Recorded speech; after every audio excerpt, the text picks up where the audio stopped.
So hello everyone. Finally अपना SBI PO का exam over हो चुका है एंड सभी लोग इस बारे में पूछ रहे हैं कि अब आगे की क्या प्लान है, आगे क्या करना पड़ेगा। सो चलिए इसी बारे में डिस्कस करते हैं। तो बेसिकली आप सभी का ने अपना देख लिया होगा कि आपकी एग्ज़ाम शिफ्ट कैसी थी। ठीक है, आपने उसका एनालिसिस कर लिया होगा शिफ्ट का, और आपको अपने नंबर ऑफ अटेम्प्ट्स भी पता चल गए होंगे अब तक तो, कि आपने कितने क्वेश्चन अटेम्प्ट करे। तो अगर आपको लग रहा है कि आपके अटेम्प्ट सेफ हैं, आप प्री क्वालिफाई कर सकते हो। ठीक है, सो आप मेंस की तैयारी में अभी से लग जाइए, क्योंकि अगर मान लीजिए आप बाद में शॉर्टलिस्ट हो गए और आपने उस टाइम अभी ये तैयारी नहीं करी, ये छोड़ के प्री का रिजल्ट आने दो उसके बाद तक पढ़ाई करेंगे, तो काफ़ी लेट हो जाएगा। ठीक है, सो इसलिए मैं चाहता हूँ अगर आप मान लो 60+ अटैम्प्ट करे हैं आपने, अटैम्प्ट बता रहा हूँ। ठीक है, अब जिसमें एक्यूरेसी आपकी कितनी भी हो, मतलब मान लो आपके कुछ क्वेश्चन गलत भी जाएंगे, ठीक है, उसके नंबर भी कटेंगे, है ना। सो अगर 60+ आपने रन करे हैं तो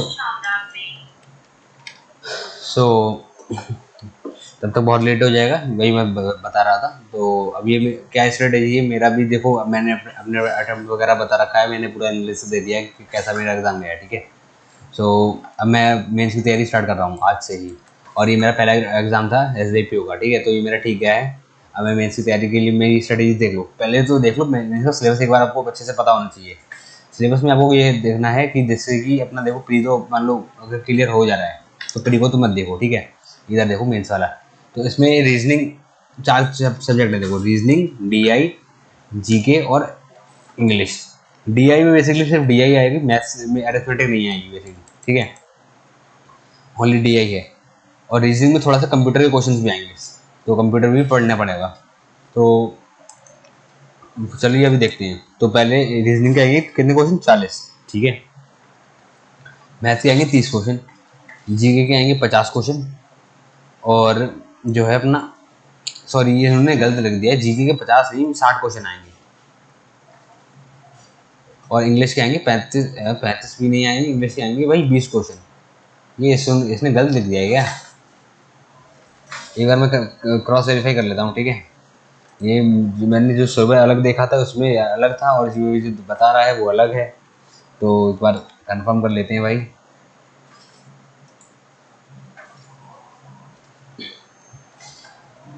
सो यहाँ पर देखिए ज़रा, ये स्मार्ट कीड़ा की का देख लेते हैं ज़रा, इसमें क्या बता रहा है। ये इंग्लिश के 40 क्वेश्चन है, ठीक है, और GK के 60 क्वेश्चन है। तो ये गलत गलत लिखा है इसे इमेज में। ठीक है, तो और मैथ के 30 क्वेश्चन है क्या? तो देख लो, रीजनिंग के 40 क्वेश्चन 50 नंबर के हैं।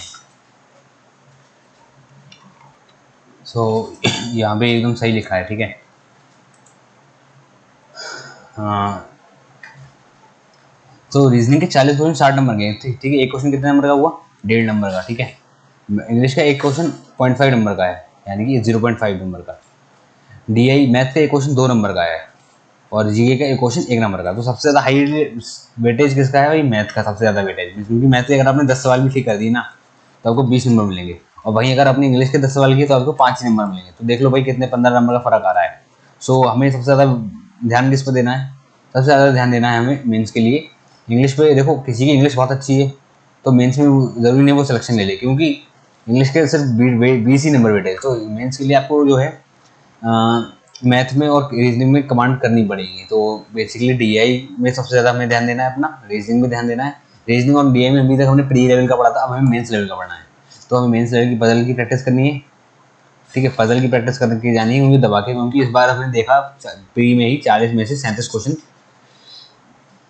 तो सॉरी 30 में से 27 क्वेश्चन पजल के ही थे, या 27 से 28 क्वेश्चन पजल के थे। ठीक है, तो बहुत ज़्यादा चांसेस हैं कि मेंस में 40 में से 36 क्वेश्चन पजल के ही रहे। ये एकदम रियलिटी मुझे लग रहा है।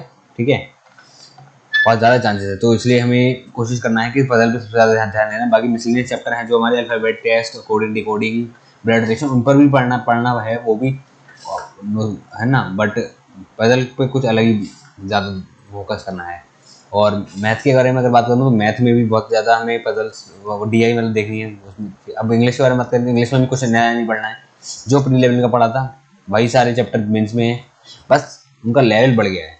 लेवल है इन द सेंस हमें जितना भी कॉम्प्रीहेंशन RC वगैरह पढ़ा है, PQRS पढ़ा है ना, पैराजम्बल एंड वर्ड स्वैप वगैरह वही सब आएगा, मेंस में भी आएगा, बट इनका लेवल ज़्यादा काफ़ी ज़्यादा बढ़ जाता है।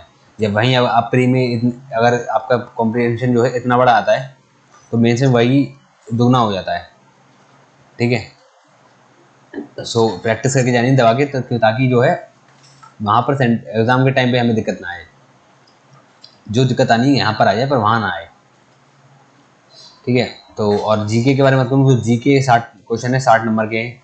जीके काफ़ी ज़्यादा मोस्ट स्कोरिंग यही है, क्योंकि इसमें आपको कम से कम दिमाग चलाना है, मतलब रीजनिंग और मैथ के लिए तो आपको कैलकुलेशन करनी पड़ेगी, काफ़ी ज़्यादा टाइम लगेगा, काफ़ी ज़्यादा जो है वो भी करना पड़ेगा, है ना। बट जीएस में हमें ऐसा है कि आपको अगर आता है आंसर तो लगा लोगे, 1 नंबर पा जाओगे पूरा, अगर नहीं आता है तो फिर कुछ नहीं कर पाओगे, तुक्का मारोगे, नेगेटिव करवा लोगे।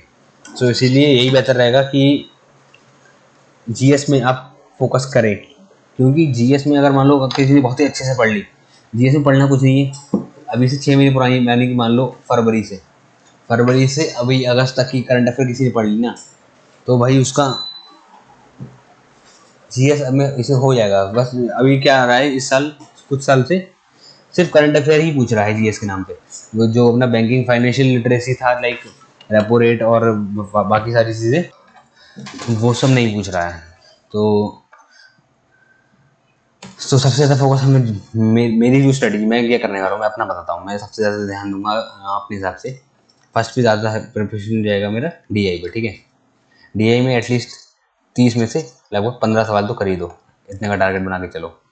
जीएस में मुझे फिर सेकंड नंबर पे जीएस पे जाएगा मेरा ध्यान, इस पर मुझे 60 में से लगभग 30 नंबर तो लाने ही लाने हैं। मैं ऐसे बोल रहा हूँ, अब आप लोग कहोगे इतना लाना पॉसिबल नहीं है, बिल्कुल भी मुझे पता है पॉसिबल नहीं है, बट जितना भी कुछ पूछा जाएगा RBI के सर्कुलर, करंट अफेयर और जो भी योजनाएं वगैरह चलती हैं, ठीक है, स्टेट वाइज भी वाली भी करंट अफेयर, लाइक वो सब पढ़ लेंगे तो कुछ ना कुछ तो स्कोर 30 ना, तो 30 नहीं तो 25 तो ले ही आओगे, 25 नहीं तो 20 तो ले ही आओगे भाई। अगर आप 40 का स्कोर करोगे तब जाके 20 लाओगे, अगर आप 20 का ही स्कोर करोगे तो 10 ही आएंगे ना एग्जाम में। ये बात मैंने खुद रियल लाइफ में फेस किया है, इसलिए मैं बता रहा हूँ, ठीक है। मैंने 10th क्लास में 80% का टारगेट किया था, तब मेरी 78% आया था, ठीक है।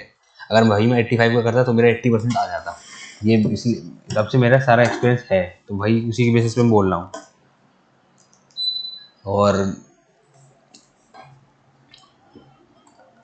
बात करें तो फर्स्ट पे तो ये हो गया DI, सेकंड पे हो गया GK, फिर थर्ड पे जाएगा मेरा इंग्लिश पे, वो सॉरी रीजनिंग पे, फोर्थ पे जाएगा इंग्लिश पे सबसे कम ध्यान देना है। इसका मतलब ये भी नहीं कि इंग्लिश में फेल हो जाना है या फिर यानी फिर 5-10 नंबर ही लेके आना है, नहीं। इंग्लिश में भी हमें सोचना है, इंग्लिश तो आसान है, 20 से 20 नंबर लाने की कोशिश करनी है इंग्लिश में, 20 में से 20 मान लो। रीजनिंग में आप मान लो 60 में से 30 मान लो, 30 मान लो या 20 ही मान लो, चलो मीन्स है ना। हाँ DI में मान लो आप भाई 60 में से 20 मान लो इसके, और GK में मान लो 60 में से 30 मान लो इसके, तो कितना हो गया, 40 60 60 3 90 90 नंबर का हो गया बहुत तेरा।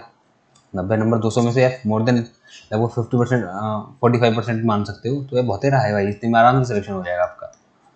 और ये तो भाई मेरी स्ट्रेटेजी, अब आपकी अलग हो सकती है, हर किसी की अलग हो सकती है। कोई लोग इस स्ट्रेटेजी को जो है बेकार मानेंगे, कहेंगे इतना पॉसिबल नहीं है, और कुछ लोग इसको अच्छा मानेंगे, कुछ लोग को अपनी अपनी जो उन्होंने बनाई है वो से अच्छी लगेगी। तो भाई हर किसी की अलग मेंटेलिटी है, हर किसी को किसी की चीज़ पसंद नहीं आती, ठीक है। सो मैं तो बस अपना बता रहा हूँ। और अब आ जाते हैं डिस्क्रिप्टिव वाले पे। डिस्क्रिप्टिव वाले का क्या है, देखो ये क्वेश्चंस जो है डिस्क्रिप्टिव के, ये सब भी अपना क्वालिफाइंग नेचर नहीं है, इनका नंबर भी जुड़ेंगे, तो बेसिकली 200 नंबर इनके और 30 नंबर का ये होगा, तो टोटल 230 नंबर का ये होगा। 30 नंबर का ऐसे कैसे होगा ये, ईमेल आपको बेसिकली 4 क्वेश्चन मिलेंगे। जब ये वाला मेंस वाला हो जाता है, फिर कुछ टाइम का ब्रेक मिलता है, लगभग 10-15 मिनट का ब्रेक मिलता है, फिर ये वाला डिस्क्रिप्टिव स्टार्ट होता है। इसमें आपको 4 क्वेश्चन मिलेंगे, 4 में से आपको 3 करने होंगे। 3 बेसिकली एक ईमेल तो करना ही करना होगा, ये तो कन्फर्म है। फिर एक सिचुएशन एनालिसिस वाला, ये भी कन्फर्म है। और फिर रहता है रिपोर्ट राइटिंग और प्रीसाइज राइटिंग। तो इन दोनों में से कोई एक करना है, और इन दोनों में से जो आसान चीज़ रहती है वो रहता है रिपोर्ट राइटिंग। ठीक है, प्रीसाइज राइटिंग थोड़ा टफ रहता है, मतलब टफ इन द सेंस इसमें आपको जो है अच्छी सी वो पूरी स्टोरी पढ़नी है, फिर अच्छे से उसको छोटा करके लिखना है। तो इसमें ग्रामर और आपने कोई बात मिस ना कर दी हो लिखते वक्त, कोई पॉइंट रह ना गया हो तो उसके नंबर कट जाते हैं, इसलिए ये थोड़ा रिस्की है, तो इसको जनरली बच्चे नहीं करते हैं। तो रिपोर्ट राइटिंग ठीक है, और ये तीनों चीज़ें कर सकते हो, ये तीनों सही बढ़िया हैं। ईमेल में आपको क्या रखना होता है, ईमेल का मैं आपको पता ही होगा बेसिकली। क्वेश्चंस अगर आपने कभी प्रीवियस ईयर के देखे होंगे, अगर नहीं देखे हो तो मैं बता देता हूँ। लाइक अगर आप एक ब्रांच मैनेजर हो, आप और आपकी नई एक जो है नई ब्रांच खोली है आपके उसी सिटी में, ठीक है, तो आपको एक कस्टमर है आपके बहुत ही वैल्यूएबल कस्टमर, उनको एक मेल लिखना है कि हमारी एक नई ब्रांच खुल गई आपके एरिया की तरफ, सो आपको अगर अगली बार से कुछ भी काम हो तो उस ब्रांच में जाइए, ऐसा कुछ लिखना होगा। और भी कई तरह के क्वेश्चन होते हैं, ज़रूरी नहीं सिर्फ ऐसा ही क्वेश्चन आएगा। और फिर सिचुएशन एनालिसिस वाला एक क्वेश्चन आता है, और रिपोर्ट राइटिंग का एक क्वेश्चन। तो टोटल 230 हो गया, 3.5 घंटे का ये हो गया। ठीक है, इसके बाद फिर मेंस के बाद फिर भाई क्या होगा अपना, कुछ दिन बाद आएगा रिजल्ट, मेंस का रिजल्ट आएगा। फिर रिजल्ट में अगर आप शॉर्टलिस्ट हो जाते हो, फिर कुछ दिन बाद होगा भाई आपका क्या, जीडी, ग्रुप डिस्कशन और इंटरव्यू। अब ये दोनों भी ऐसे, ये दोनों क्वालिफाइंग है, बट इसमें भी जो है आपको नंबर मिलेंगे, इसमें 50 नंबर का होगा ये। ठीक है, सो 50 नंबर को इसके नंबर में, इसमें भी आपको क्वालिफाई होना ज़रूरी है। और इसके बाद भी अगर इसमें आप पास हो जाते हो, इन सब में पास हो जाते हो, तो फिर आती है फाइनल में एक मेरिट लिस्ट, जिसमें पता आपकी रैंक वगैरह लिखी होगी कि आपका सिलेक्शन हुआ या नहीं, अगर हुआ तो कौन सी रैंक है, और बस आपकी फिर मजे बल्ले बल्ले। ठीक है, सो बेसिकली यही था स्ट्रेटेजी अपना। अब मैंने आज सुबह से क्या किया मैं अपना बता देता हूँ। मैंने आज सुबह एक तो जीके के लेक्चर लेना स्टार्ट कर दिया मैंने। अभी जीके का जो है फाइनेंशियल अवेयरनेस वाले जो चैप्टर्स होते हैं अपने, वो कंप्लीट करे। आज मैंने जो है 2 चैप्टर कंप्लीट कर दिए हैं, और लगभग ऐसे 10 चैप्टर हैं, तो अभी 2-3 दिन में इन्हें भी कंप्लीट कर दूंगा सब। इसे इसको कंप्लीट करने के बाद फिर मैं आ जाऊँगा कम्प्लीटली अवेयरनेस जीके पे, वो मतलब करंट अफेयर पे। फिर मैं दबा के डेली करंट अफेयर पढ़ूंगा, मंथली पढ़ूंगा मैं, वीकली और डेली नहीं पढ़ूंगा। लाइक जून की एक बार मंथली उठा ली, वो पढ़ी, उसकी मैराथन ली या वन शॉट ली और वो पढ़ा। ठीक है, फिर उसके बाद मार्च की, अप्रैल की, ऐसा। और फिर ये तो हो गया। इसके बाद इसके साथ साथ ही डेली रीजनिंग और कंप्यूटर डीआई को भी प्रैक्टिस करेंगे। ठीक है, डीआई के चैप्टर वाइज प्रैक्टिस करेंगे। और इंग्लिश में तो कुछ नहीं, इंग्लिश का हम मॉक टेस्ट देंगे बस, इंग्लिश में ज़्यादा कुछ पढ़ना है नहीं, बस मॉक टेस्ट देना है। और क्लासेस ले सकते हो, यूट्यूब पे चलती रहती हैं फ्री में। ठीक है, पीडब्ल्यू की ले लो, या फिर और किसी टीचर हो, निमिषा बंसल वगैरह, उनमें से किसी की ले सकते हो आप क्लास। सो बेसिकली ये है मेरी स्ट्रेटेजी। और साथ ही साथ मैं जो है डिस्क्रिप्टिव की भी प्रैक्टिस करता रहूँगा। आज तो मैंने ईमेल वाला चैप्टर पढ़ लिया है पूरा। ठीक है, ईमेल की प्रैक्टिस करनी है, कल मैं ये करूँगा और फिर ये करूँगा। और जब रिजल्ट आ जाएगा, इसमें पता चल जाएगा कि कंफर्म हो गया, तो ये तैयारी डबल कर स्पीड से कर देंगे। ठीक है, डबल ट्रिपल स्पीड से कर देंगे। अभी तो चल ही रही है, क्योंकि रिजल्ट आने के 10 दिन बाद ही एग्ज़ाम हो जाएगा। तो अगर कोई भी ऐसा सोच रहा है कि रिजल्ट आ जाए कंफर्म कर लूँ एक बार कि हुआ है कि नहीं, तब पढ़ूंगा, तो भाई तब तक तो आप लेट हो जाओगे। ठीक है,